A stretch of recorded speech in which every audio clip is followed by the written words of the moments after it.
Oh, hello again. Let's talk about today's workout. So again, a quick reminder, I'm gonna continue to bother you guys about this stuff and hammer it home that while we're doing these at-home workouts, not just given our current status here with the coronavirus, but also just in general, if you're doing these home workouts while you travel, all of our health habits, those are things that we want to maintain pretty much every day, right? That's the goal. Obviously, life gets in the way from time to time, but what I want you guys to think about, or what we want you to think about, is not letting yourself miss twice in a row, right? So if you don't hit your hydration goal on Monday, make sure that Tuesday you're diligent about it, right? You get right back on track. The habits can create momentum, both positive and negative. So the more we let stuff sneak in and we give up on it, the more likely it is to establish poor habits versus the other way around. So give yourself the, sorry, my battery is dying there. Give yourself the opportunity to stick to these habits, create them, do them on a regular basis. Nutrition, sleep, hydration, daily movement, right? Every single day. That's the goal. For today, the idea is to get you outside. Now, obviously, I can't predict the weather or when you're going to do this or what it's going to look like when you do this workout.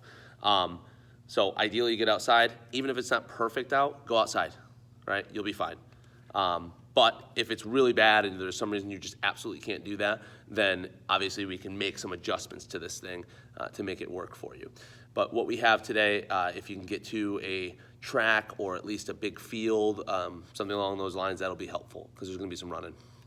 Our prep portion, if you are inside, then you're gonna have to kind of do these things stationary, and I would just assign about a 30-second time frame for each one. And I'll talk to you about how you can adjust them as we go through them. And if you're inside for the sweat piece and you cannot run, then we can substitute that with burpees, jumping jacks, jumping some rope. If you have access to a bike or a skier or a rower or something like that, you can follow the same format just with a different piece of equipment rather than running.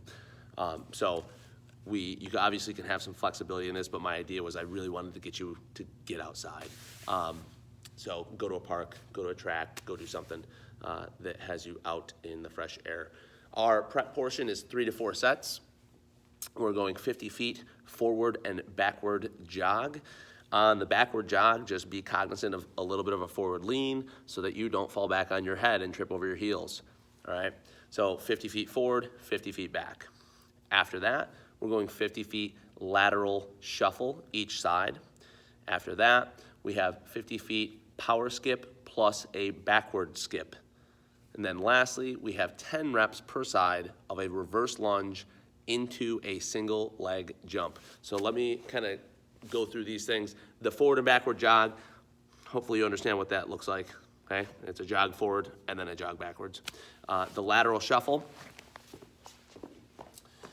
is just going to be moving side to side. Here, I'm not gonna go too far out of frame, right? Obviously, I would be going 50 feet each direction, okay? Relatively athletic stance, I'm on the balls of my feet, right? After that, our power skip, all that is an explosive vertical skip. So rather than just this, right? Instead, I want to see here, right? I'm trying to get some height out of each skip, right?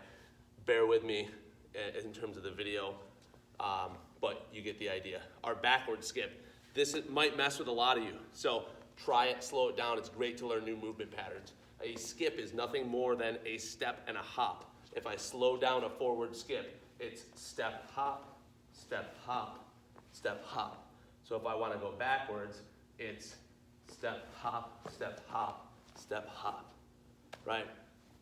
Mess around with it, play with it. I know some people struggle with that movement, but it's a lot of fun if you can unlock it, right?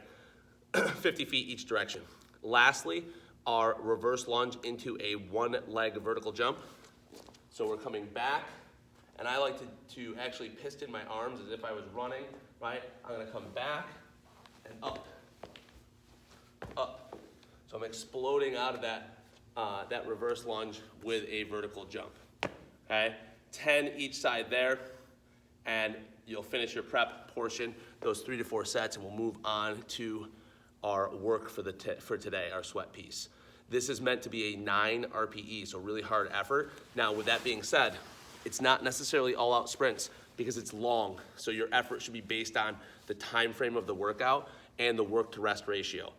Today, we have a 1-to-1 ratio, so really these are hard aerobic efforts, meaning they should be somewhat repeatable, right? You shouldn't sprint, your first one and cover, 200, that's aggressive, cover, 150 or whatever meters in those 30 seconds, and then you can barely get 50 meters the next time, right? So keep that sort of thing and that idea in mind, that concept. These should be hard aerobic intervals. You're out of breath, but you can come back and do it in 30 seconds, if that makes sense. So it won't be an all-out sprint, but it'll be a tough run. Set a timer on your watch because we're just doing time. 30 seconds of running, 30 seconds of rest every minute for 30 minutes, okay? If you do not have access or for whatever reason you can't run to either going outside or you have an injury or something along those lines, follow that same format, 30 minutes, 30 seconds of work, 30 seconds of rest. The idea is the same. They are hard aerobic intervals, so they're relatively repeatable. If you happen to have a rower or a bike, you can actually look at metrics on that screen and try and keep them as consistent as possible, whether you're tracking distance or calories or whatever you're using for those 30 seconds, and try and hit that same target every single time, okay?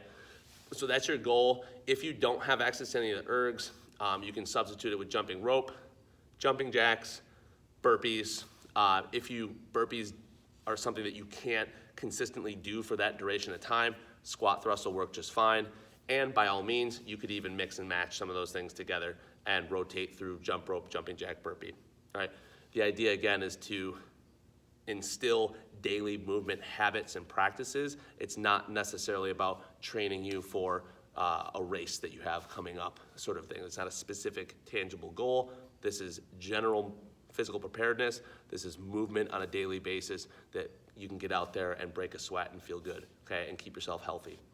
Our breathe portion, again, I'm gonna hammer this home every time as well, okay? Don't skip these. Take 5 minutes, close your eyes, don't talk, okay? Get yourself in a space where you can relax a little bit, okay? I know sometimes that's easier said than done. We have 2 small children, sometimes it's virtually impossible, but I will tell you, if you establish that habit, they'll learn from you, and you'll surprise yourself. You'll empower yourself with the ability that you have to make choices, to create distance, and to create time for yourself, for movement, for mental health, for recovery, and in this case, for our breath work that can fall into all 3 of those things. So today, we have our static back position.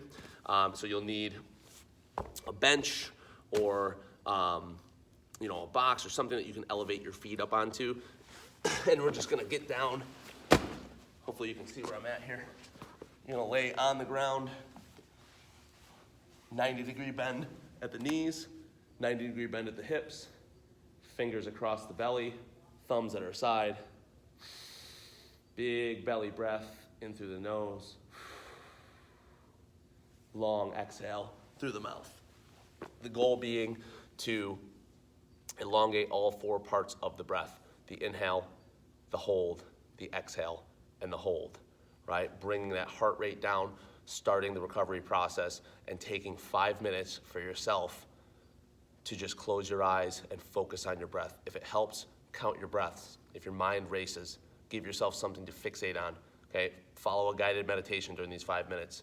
Put on some soothing, calming music, okay? Something along those lines. Stick with this stuff, you guys. You're awesome. Keep up the hard work. As always, let us know if you have questions, concerns. Hit us up. We'll be in contact on a regular basis during this time. But if you're following these farther down the road, you can always reach out and ask if we can be of any assistance. All right, take care.